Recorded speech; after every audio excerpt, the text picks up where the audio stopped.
José López Portillo nació en la Ciudad de México el 16 de junio de 1920. Fue un político y abogado mexicano que se desempeñó como presidente de México del 1 de diciembre de 1976 al 30 de noviembre de 1982. El autor Molina y Rosas menciona en su libro llamado Érase una vez que José López Portillo y Pacheco tomó posesión como presidente de la República en medio del caos, y muchos se conmovieron al escucharlo pedir perdón a los desposeídos y marginados por no haber acertado todavía a sacarlos de su postración. No tenía más alternativa que reconocer la magnitud de la crisis y ofrecer a los mexicanos su sacrificio para seguir adelante. El nuevo presidente tenía un carisma natural y como buen orador, sus palabras sonaron no solo elocuentes, sino honestas.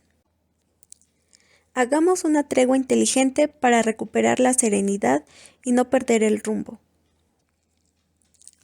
Tregua que no sea renuncia o claudicación, sino oportunidad de reencuentro y reconciliación.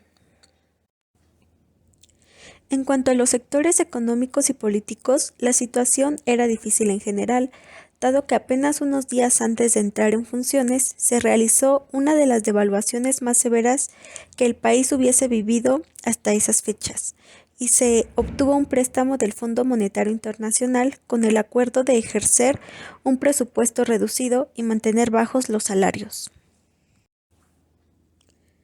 Otro punto importante fue que el presidente se fue apartando de la lucha antiinflacionaria, uno de los objetivos de su gobierno, para concentrarse en la industrialización del país, aprovechando las riquezas inagotables de nuestros mantos petrolíferos.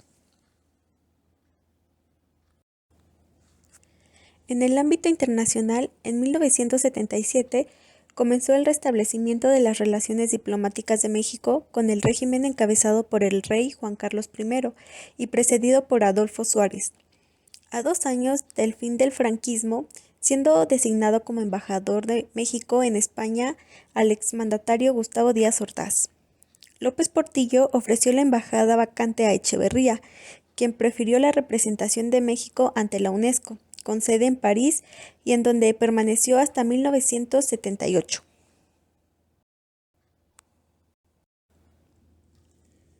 En 1979, el presidente auspició la visita del Papa Juan Pablo II luego de décadas de lejanía con la Iglesia Católica, autorizando el oficio de una misa al aire libre transmitida inéditamente por televisión. Para 1981, el presidente propuso ante el Pleno de la Organización de las Naciones Unidas el Plan Mundial de Recursos Energéticos y fue galardonado con el Premio Príncipe de Asturias de Cooperación Iberoamericana. El 1 de septiembre de 1982, día de su último informe de gobierno, Portillo tuvo que encarar a la nación para anunciar al país la crisis por la que estaba pasando. Para dar inicio a la entrada del presidente Miguel de la Madrid Hurtado, que fue un político y abogado mexicano. El 19 de septiembre de 1985, un terremoto de 8.1 grados en la escala de Richter sacudió a la Ciudad de México, con una fuerte réplica el día 20. Los daños materiales fueron masivos, y aunque los cálculos oficiales hablan de unos pocos miles de muertos, entre 5 a 10,000, la opinión pública consideró que la cifra podría haber rebasado los 40,000. La reacción inicial del gobierno fue muy lenta e inadecuada, lo que hizo que fuera la población la que tomara el liderazgo y la organización de las labores de rescate de víctimas y de los cuerpos entre los escombros. El nuevo presidente lanzó una campaña de moralización en la administración pública que incluyó reformas legales para fiscalizar y perseguir a los funcionarios corruptos. También retomó el diálogo con los acreedores internacionales para rescalonar el servicio de la deuda y obtener un empréstito de $5.300 millones. A cambio, el gobierno sistematizó sus medidas de ajustes con el denominado Programa Inmediato de Reordenación Económica.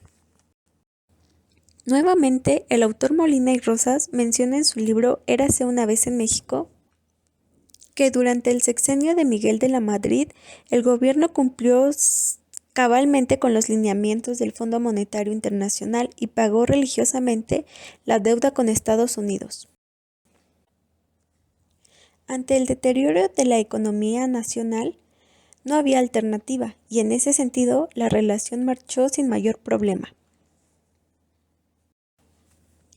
Mientras la situación interior tendía a estabilizarse, de la Madrid se desenvolvió en la política exterior sobre la base de los principios tradicionales de la diplomacia mexicana, las cuales eran la no injerencia en la soberanía nacional de los estados, la defensa de la libre determinación de los pueblos, la defensa de la democracia y el respeto de los derechos humanos, la confianza en la solución pacífica de los conflictos y la promoción de la cooperación entre las naciones en el sentido más amplio.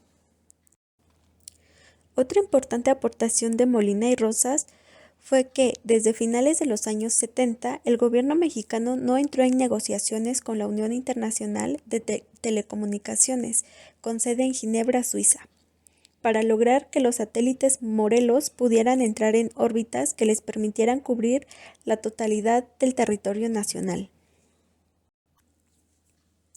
Y en octubre de 1982, el gobierno mexicano adquirió su primer sistema de satélites, el sistema Morelos. En octubre de 1987, ante la mirada atónita de los viejos priistas, Hurtado designó a Carlos Salinas de Gortari como candidato oficial. Salinas representaba a los jóvenes políticos con doctorados en economía o finanzas, procedentes de las universidades estadounidenses más prestigiadas y dispuestos a poner en práctica todos sus conocimientos en teoría económica. Se abriría paso a la generación de los tecnócratas, así lo menciona el autor Molina y Rosas en su texto llamado Érase una vez en México.